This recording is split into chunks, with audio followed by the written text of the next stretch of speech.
And now that I own that person and I'm taking them through this process and I have to keep them safe and all that, they're my responsibility. If I hear on the radio, there's a shooting, there's a big fight, there's an overdose. I can't go to any of that. I have this person now so it makes the officer oftentimes say, yeah, I'm going to have to be smart about the crimes I'm going to enforce. There's this crime everywhere. Yeah. So what am I going to enforce? And I'm the open use of drugs out on the street, that's a misdemeanor that is not going to get prosecuted. Yeah. Now, if the person is in a bad state, they're walking in traffic, they're a danger to themselves because they're high, or they're starting to, amp up, swinging a stick around the public.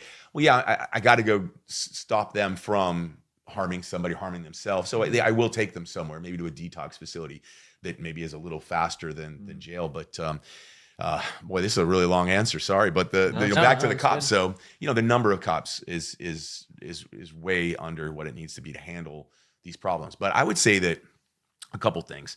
San Diego, for example, we had an outside group come in and do a comparison of where we should be with how many officers we have for the amount of crime and the type of crime.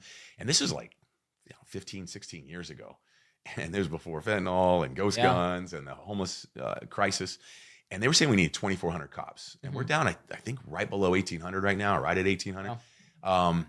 If you took the amount of crime and everything we have going on right now and the size of city we have, you could kind of compare us to Dallas, on numbers a little bit. I mean, they're like 3,500 officers. Wow. Yeah. Yeah. So, but I would tell you that we don't need 3,500 officers. That's not the crisis right now. We need more cops. Most of this is handled by social workers, by mental health professionals.